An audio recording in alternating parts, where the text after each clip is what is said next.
So, who wants to introduce? Okay, we have to do the theme first. True. Like this? Yeah. Wait, again. Wait, okay. Wait. 3, 2, 1. Welcome to episode 5 of our podcast, Let's Speak. Today's topic is queerness in young adult literature. So introducing, this is Julie. I'm Sarah, and this is... I'm Clara. And our first book of the day is Cemetery Boys. So let's talk a little bit about Cemetery Boys. It is... I'm just gonna read the excerpt from the little summary. When his traditional Latinx family has problems accepting his gender, Yadriel becomes determined to prove himself a real brujo. With the help of his cousin and best friend Maritza, he performs the ritual himself and then sets out to find the ghost of his murdered cousin and set it free. However, the ghost he summons is actually Julian Diaz, the school's resident bad boy, and Julian is not about to go quietly into death. He's determined to find out what happened and tie up some loose ends before he leaves. Left with no choice, Yadriel agrees to help Julian so that they can both get what they want. But the longer Yadriel spends with Julian, the less he wants to let him leave. Thank you. So, let's talk about Cemetery Boys. What did you guys think about the book? Should we just talk about, like, what we liked about the book and stuff first? Yeah, Okay. maybe. Well... What did you like about it? No, I was talking about... I liked the settings in the book. I feel like it was very representative of the culture. Even in the first chapter, like starting in the graveyard was a very interesting choice. But just saying that he lived in the cemetery his whole life, it was very young adult vibes, I feel like. But their friendship was good. Like, you can tell from their interactions right away. Even, like, they've lived there their whole life, which was very interesting. Yeah. And I feel like reading it, at least for me being obviously Latina and not, I feel like I haven't read a lot of YA books that are, I think, focusing on queer Latinidad. So it was very interesting to read it. Like, I think it was my favorite book that we read this quarter because of that. And the fact that they had a happy ending was also nice, because I think I thought it was doomed. But it wasn't. No, yeah, because even just from the discussions in class, like, talking about the whole doomed gay tropes, it's so true that it usually, like, I was convinced that this would end with Yadriel just killing Julian, and then he would be able to prove himself that way. Yeah. And that would just be the doomed ending, because, like, I don't know, he's dead, they can't get together. Yeah. So I was surprised that he was able to, well, save him, first of all, but save everyone else. I feel like it was a nice change. Yeah. Win for gay people, actually. A win for the gays. Yeah. I mean, my critique is that the ending almost felt too good, but you know what? That's okay. I liked it. I feel like, no, yeah, there was still, it showed the side of the losers too, because it showed the uncle side. Like, he was someone who didn't, like, have that happy ending, and it was kind of almost a reflection of what could have happened to Yadriel if he kept all this pent up, like, you know what I mean? Yeah. If he didn't vocalize how he felt to his family and assert himself more in his identity, then I think in a way it was kind of showing that this is what could have happened to him. I don't know, but it was just sad.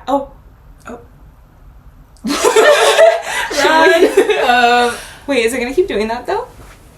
Wait. Technical Difficulties, but we did bring my cat. Yay! So welcome back. Welcome back. And what I was basically saying is the ending for Cemetery Boys. And I know we're talking about the ending before we've really talked about the beginning, but that's because I feel like I had more critiques about the ending than I had about anything else.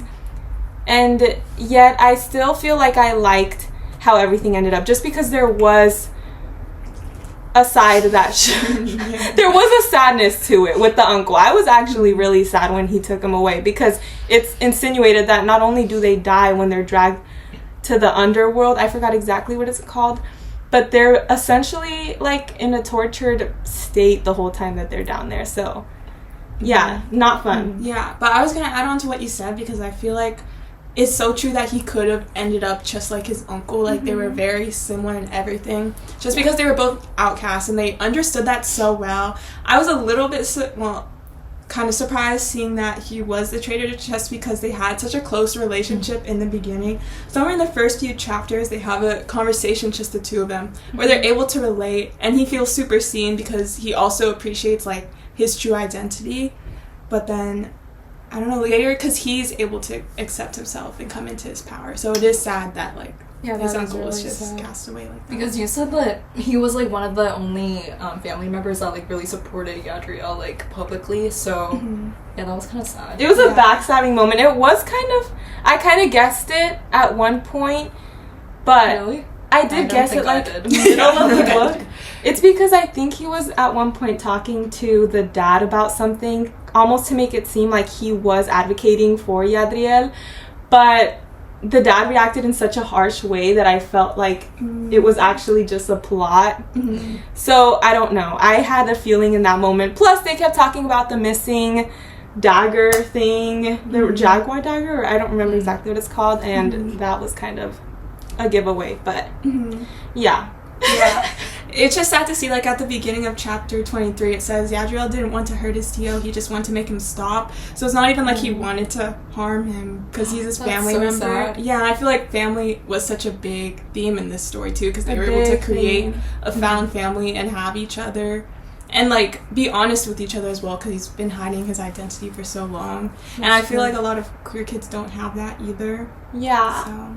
And I mean, Yadriel was struggling, but even though he did relate to his Theo, it was for a different reason. Like, I think I kind of wanted to talk about what Alexander Lalama talks about in his article, He Could Still Hear Muffled Voices, Materializing Queer Latinidad in Aidan Thomas's Cemetery Boys, because there's a quote that he uses which says, "Cemetery Boys disenters the lives of LGBTQ Latinx, is allowing them to fully materialize, not just to demonstrate that they exist, but to also construct a community committed to challenging a dominant, hegemonic,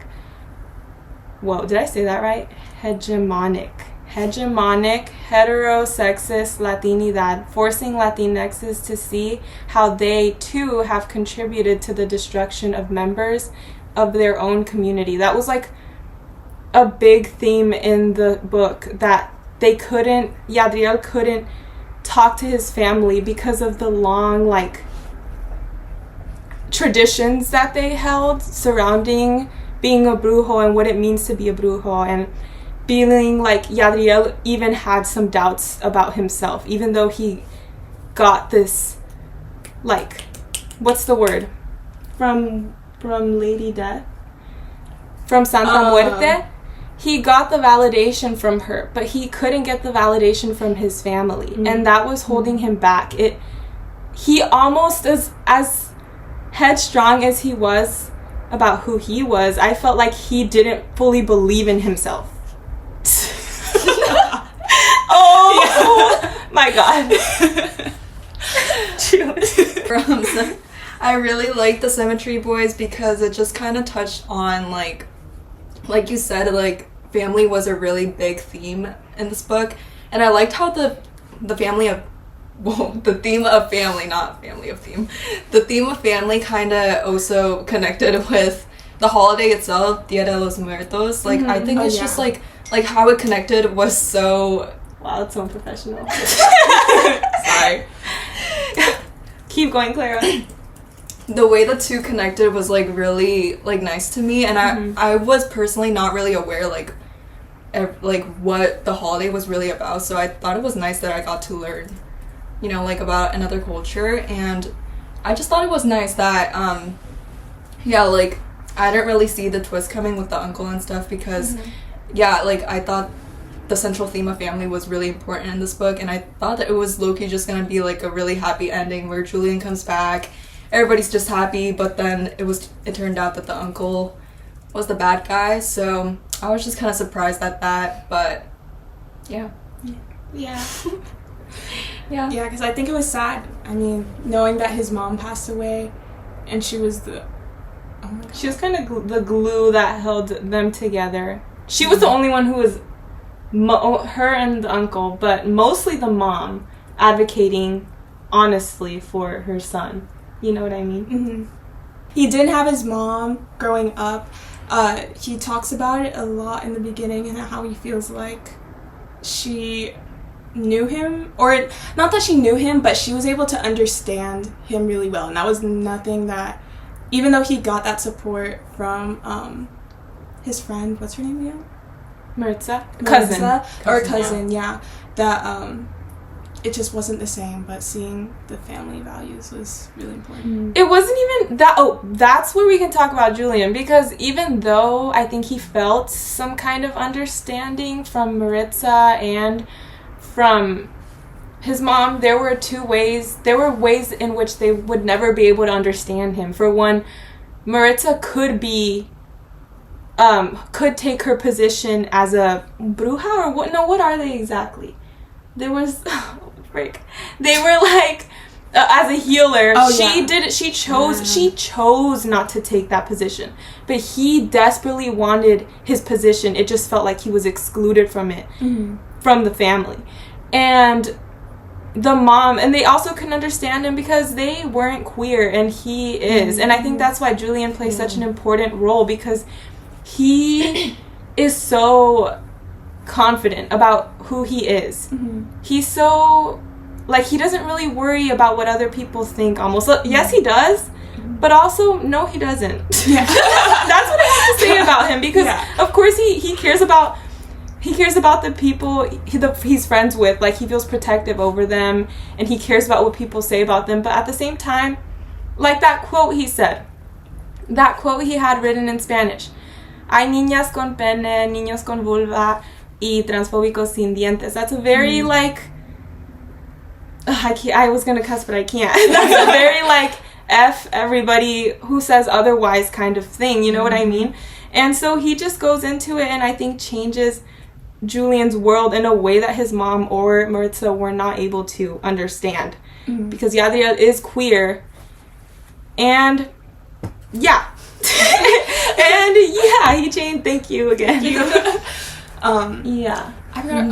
I was gonna say that I think we talked about that in class too, because you were right. Like, he is super confident, and it's not even that his family, like, hates him. They just don't understand. So it takes a lot of him, like, repeating himself, like, his name, his pronouns, to making sure that they know, like, who he is, because that's all he's fighting for, is for them to, like, accept him for who he is. Which so I am glad that it did happen. Happy.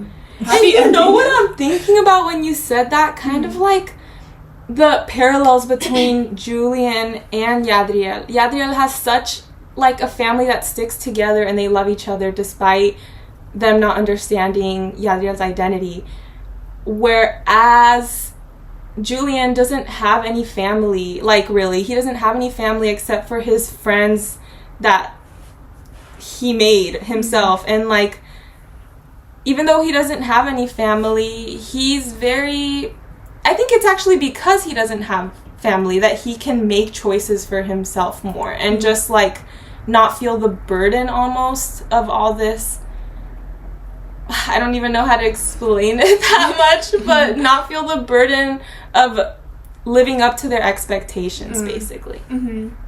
Wait, what you said earlier, like, kind of reminded me of this one part in the book. I kind of don't remember exactly, but it was, like, where, I think it said that Yadriel is trans, but his family was almost glad that, they were, like, pretending to kind of understand that his, like, transness, but his family kind of pretended to, or they were almost glad that he was gay, because that meant that he was kind of straight, like, still, you know what I mean? That reminded me of that part, and I was just like, okay, like, they do, like, accept him, kind of, like, they accept him, but they, and internally, they still don't really understand fully, like, what his, like, identity, so they're still trying to, like, conform it to their expectations. And I just thought that was just kind of sad. Like, they kind of understand it halfway, but, like, this other part, when it's like intertwined, they don't really like this intersectionality, they don't understand at all. Yeah, I get what you mean. And I feel like it's almost sad thinking about how even though Yadriel has to keep reminding them to use his correct pronouns, it's almost just like you're asking them to do this, but they don't actually see you like that. Yeah.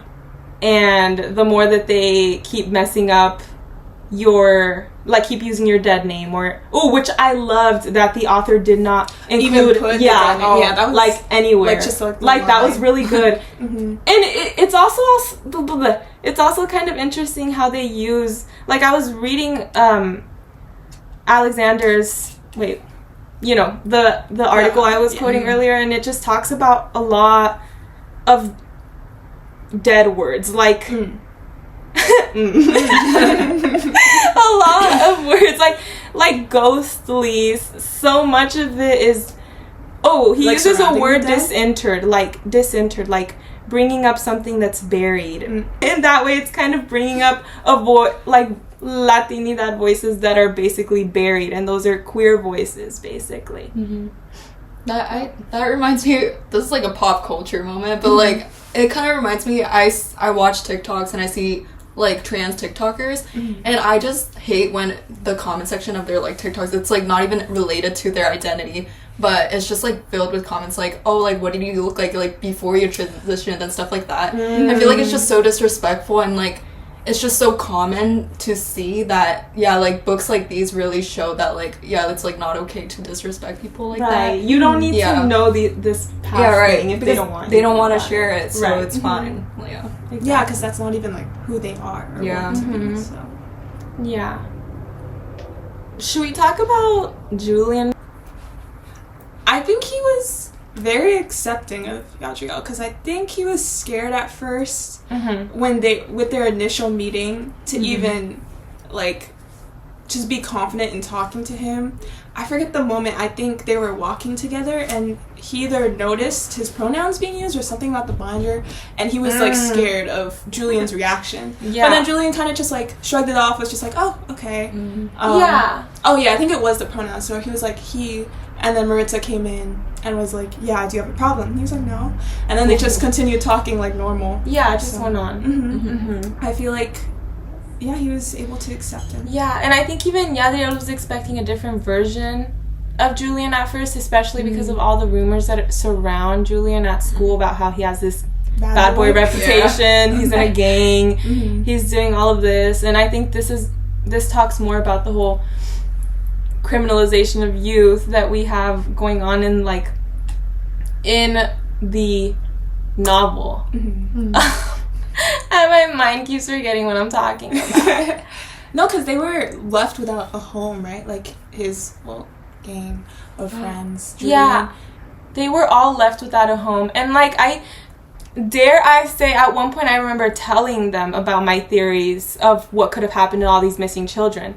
And one thing that I was thinking about is because we talk a lot about deportation in the class, I almost was thinking maybe since these kids have no families and they're living on the streets and we're obviously in LA, a big community where there's a lot of undocumented people, that maybe it's a deportation kind of thing, and that almost felt more sinister to me because thinking about things that are going on right now, it almost was more frightening to think about that reality than anything else. And I think that's something that the story does on purpose. There's a lot of talks about borders and all these things that connect to problems surrounding the Latinx community and immigration, deportation. Those are really big things that surround it. So that's what I was thinking about a lot.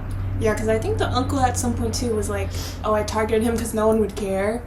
And so I think it was very intentional. Yeah. The whole border thing, I love the whole gothic vibe of the book, but it was a little scary. I'm not gonna lie. It was actually a little scary to me, thinking about these other themes that they were more implied than explicitly said, So. Do we want to talk about their romance? I just realized. Oh my gosh! one of the most important things that we haven't really been talking about. Queer love. Their queer love for each other. And this is actually something I wanted to talk about because I had a quote that I wanted to talk about because it comes up later. We're talking about kind of first kiss moments. Mm-hmm. And I want to talk about this one first before we talk about Telegraph Club. Mm-hmm. But the moment, again, more of the ghostly kind of like words added to it. Says, this is a really long quote, so maybe I should just read like, so at this point they're in the car. They're in the car. I believe they're like parked by the beach and they're getting ready to leave. And they're having a moment, and it says, cold pressed to his cheek. No, I'll start with, Yadriel closed his eyes. He nodded. Cold pressed to his cheek, sending shivers down his neck. He sucked in a breath. Julian's palm cupped his cheek. He felt each icy finger pressed to the skin below his ear. The soft sweep of Julian's thumb just below his eyelashes. When he opened his eyes, Julian was staring back. The smoldering intensity made his skin flush. Julian tilted his head. Cold nipped at Yadriel's nose. A soft caress ghosted over his lips, and Yadriel let himself drown in it. It was unexpectedly gentle and sweetly slow. His skin flushed, hot and wanting, and Julian's cold touch sent shivers rolling through him. Yadriel's soul ached. He leaned closer, his hands reaching out, fingers wanting to knot into Julian's jacket and pull him closer. But they grasped at air. There was nothing to hold on to. Wow. I think there's a lot of good things happening in this quote, though, or in this moment between them, because there's a lot of cold. The words like cold when it comes to Yadriel, and warm to Julian, and warm when it comes to Yadriel. Mm-hmm. So, like, the juxtaposition of these words, ghostly versus, I feel like even though Julian is a ghost, he's just so human. Like, I don't know how to describe it, but he's like, I don't really know. Yeah, like when it says like gentle and sweetly slow, like, yeah, you can just feel his emotions. Like, he shouldn't be a ghost. Like, he shouldn't be alive. He's not scary or anything. He's just like, and it's so sad because they want each other so bad. This is why I thought it was doomed. Because, like, there was nothing to hold on to. Like, they can't even express this intense love that they feel for each other. Because even if things did work out between them at this point, it was like, no, it couldn't really work out because he's dead. He's dead, and there was nothing for them. Like, it was really sad because it almost felt like their romance is just growing, mm-hmm. but their time is actually being reduced as we speak. Mm-hmm. So I don't know. Mm-hmm. But something else in the quote, because there was a lot. Oh, I think the other thing I was going to bring up is I just love the water associations every time with romance. Like, him saying that he was holding his breath too long underwater, or it felt like he was drowning. They were just so overcome by these emotions when they're finally, like, admitting it to each other. Mm-hmm. And not even words, but actually, yes, because right before that he says, me dejas robarte un beso, as in, like, can I steal a kiss? And so, yeah, it's like, I don't know, I think they're finally starting to, with all the chaos that's happening, like, they're focused on everything else. In this moment in the car, with just them two, they can finally acknowledge what's been happening between them. Mm-hmm. Wow. That's so beautiful. So yeah, overall, this was my favorite book. But okay, what's your rating? Everyone ratings out of 10. 9 out of 10. I was gonna say that. I was gonna say 9 too. I was gonna say 4 out of 5 stars. Oh, yeah. I didn't want to be. I was gonna say that before you said 9 out of 10. 4.5 stars. Yeah, 4.5. Yeah, really good. Great book. Okay. Queerness 10 out of 10 if you want a happy book. Well, I guess we just spoiled everything in the podcast. But this isn't like to convince anyone. This is just to talk about. It was just a review. To spread the word. Mm-hmm. And on to a not so explicit happy ending. Last night at the Telegraph Club. Should I read the blurb? Yes. Okay. So the blurb of the book, 17-year-old Lily who can't remember exactly when the question took root, but the answer was in full bloom the moment she and Kathleen Miller walked under the flashing neon sign of a lesbian bar called the Telegraph Club. America in 1954 is not a safe space for two girls to fall in love, especially not in Chinatown. Red Scare paranoia threatens everyone, including Chinese Americans like Lily, with deportation looming over her father despite his hard-won citizenship. Lily and Kath risk everything to let their love see the light of day. Thank you. There's so much to say about this book. I feel like in the beginning, I wasn't even that hooked by the story. I didn't know what it was about. I just started reading, and I was kind of confused at first. It was a bit not even slow, but then as soon as I think what sets off the entire trajectory of the book, when she's looking at the newspaper clipping of Tommy, and she starts to, like, question her own queer feelings, a lot of things just unravel from that point. The first character, so there's this girl named Shirley, and Lily, that is Lily's best friend for life. And I feel like she plays such a crucial part in showing just the homophobia during this time as well in the book. Near the end, again, skipping to the end. Should I say the part? Oh, yeah. That was okay, so there was this part where basically, what's her name? Oh, Shirley. Shirley has a crush on this boy, Calvin, and Calvin's friend had seen Lily and her crush. Well, I don't think they liked each other yet here, but Lily and Kath outside of, like, this gay bar, and, or the Telegraph Club, and Shirley showed up to Lily's house the next day and was just like, okay, like, tell me this wasn't you, like, tell me it was a mistake, and I'll go tell Calvin and, like, his friend, like, it was all a mistake, like, it wasn't you, like, get it through your head, bro, like, you're not like that, you don't like girls, right? And that part, like, obviously Lily said, like, yeah, like, no, it was me, like, she fully admitted it, which I was so proud of her and stuff like that, because, like, I'd be so scared, like, imagine, like, she could be, or her dad could be deported if this truth got out and everything. But at the same time, like, I do really dislike Shirley, like, throughout reading the book, but in this moment, like, I did kind of understand where she was coming from, in the sense, like, she just really, in this moment at least, she just felt genuinely worried for Lily. I think she knew about all the deportation stuff and stuff like that, so I think she was really worried about her friend, at least in this part. I don't know about the other parts, but at least in this part, I think, even though it was kind of it is very homophobic of her. Kind of. It is very homophobic of her, but I think in this moment, like, she was trying to be a good friend in a way, in, like, her own twisted ways, but it's just because this is what she thinks is like right from wrong. And again, we can't really blame, like, one person for homophobia. Of course, it's everything that she's learned in the environment that she's around. So I feel like I appreciate her character in that way, but not in any other way.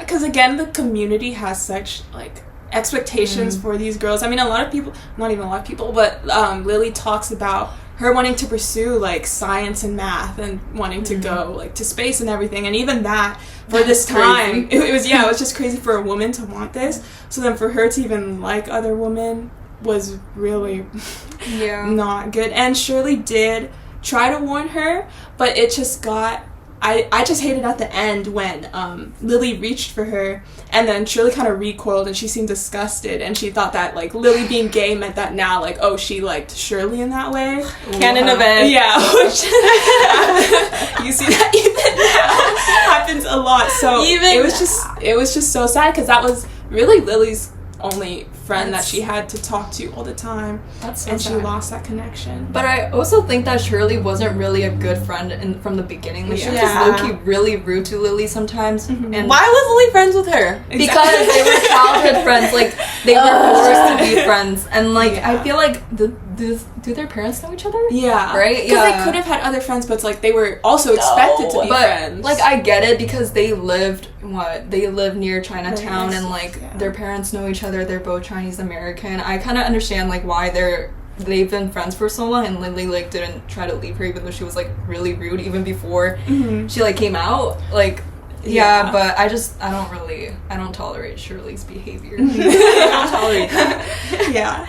So I was so happy that she got closer with Kath. Like, all their small moments that they had together, like at the dance, and then just walking together.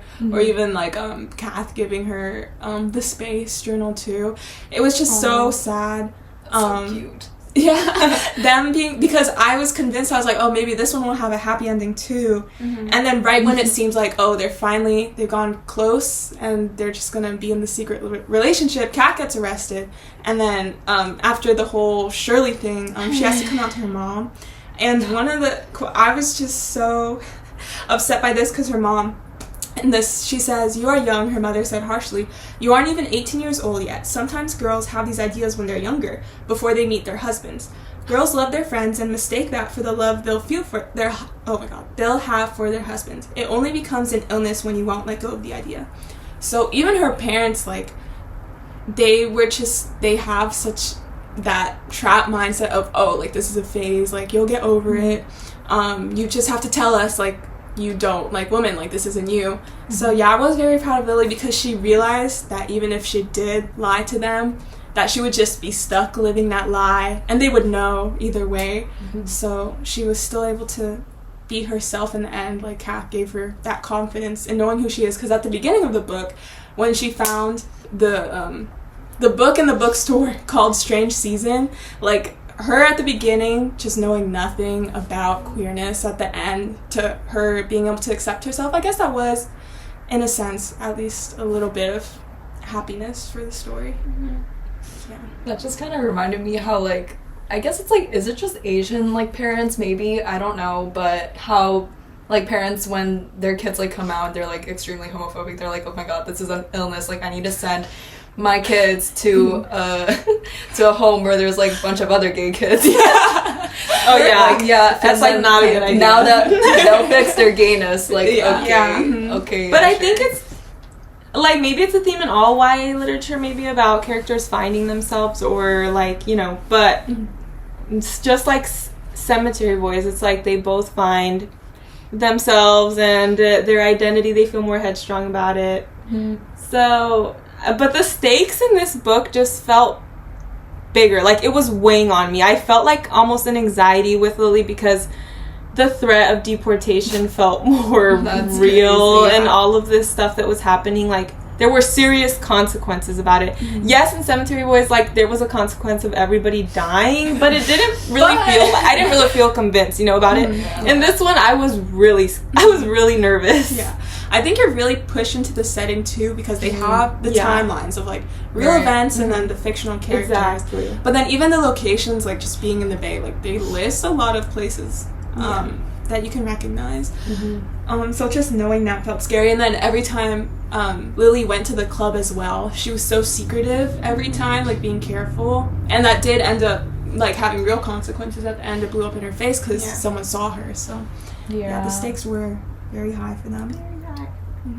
It's sad because where were these queer spaces where people could genuinely feel safe? Like, you just talk about that one scene with when they're on the mountain. Or where are they? Bleep that. I know. They were on the Hollywood highest part of the something. I know what you're talking about. You know what I'm talking about. I think there was this chapter where, like, Kath and Lily went up together. Like, they're very exposed. So. Like, they are exposed. This is what I wanted to juxtapose with the quote from Lily, right? They were at, like, a park, I think, and then they were at, like, the highest position or something. Oh, when they wanted to, like, hold hands or something, but they were just brushing. Wait, I don't remember.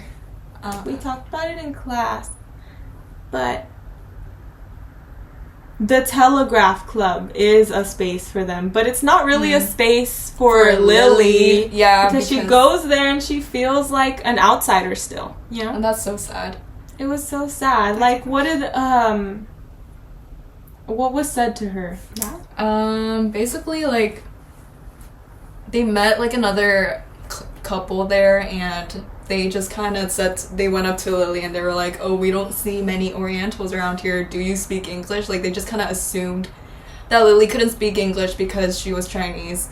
But Lily kind of stood up for herself. She was like, of course I do. But then also later, Tommy Andrews, like, who Lily was really, like, looking up to, comes to her later and asks her, like, what did she say? Oh, no, she doesn't ask her. She was like, oh, you're, like, a Chinese doll or whatever. Yeah, like, something China doll. Yeah, and it was just, like, I don't know, it was just very stereotypical. Like, even though they created, like, a sense of community for Lily, like, she's still, like, again, with, like, intersectionality, like, she's Asian, woman, Asian, and gay. Like, all the struggles, she picked all the struggles. Yeah. Like, it all intersected, and, like, she was invited into this queer space, but she was left out in, like, in the race aspect, and, like, it was just sad, like, because she's a young girl, too, like, like 17. Yeah, 17. I don't know how they... Yeah. Honestly, I don't know why they let her in, like, honestly. Because it was the only space they had, I think. Oh, that's true, yeah. So the ages didn't really matter as much. But... Yeah. Or didn't they lie? Or am I... They did. Well, Kath was just like, oh, I've been here before. Yeah. The first time she went in with Lily, yeah. Fake IDs.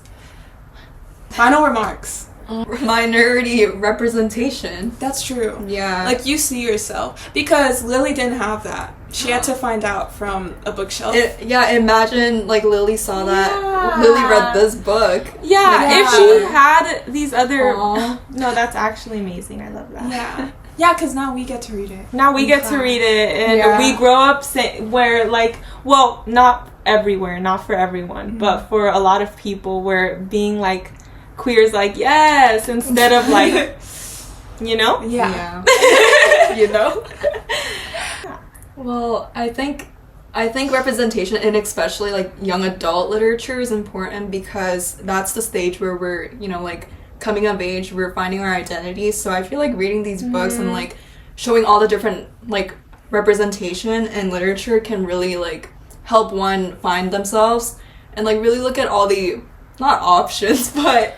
Like, you know what I mean? You know what I'm saying? And it's not just one story, like, not just one story in a streamlined kind of thing. It's like we're seeing how Lily's story is so different from Yadira's story, whose story is much different from Julian's, and also from, like, Xiomara's brother, for example. We didn't talk about him much, but his story didn't really have... It didn't center around him, but I think it's also important to look at how different people face queerness in different ways and coming to themselves in different ways, and with family expectations that are almost always at the center of it, and societal expectations, everything. But ultimately, love perseveres. Love wins. Love wins. And, Sorry, can I do a last comment on, like, the Telegraph clip? Yes. That, like, it just reminded me how not only is Lily Chinese American, but her parents, like, if we read, like, their epilogues, like, they're freaking doctors. Like, they're doctors and nurses. Like, they grew up in a very, very, like... Through the wars, too. Yeah, like, they're probably, like, very strict. Like, I would imagine that they're really strict academically and, like, in other perspectives. And, like, their kids' childhood, too. So, I'm just, like... It's just crazy that...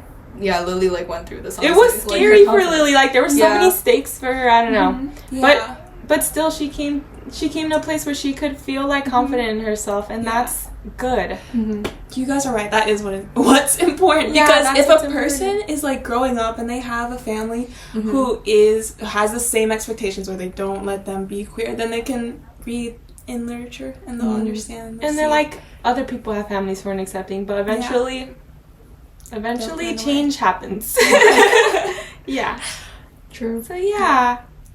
Thank you guys for tuning in. Thanks for AKA listening. Only Our Professor. To our podcast, Let's Speak. Let's see you.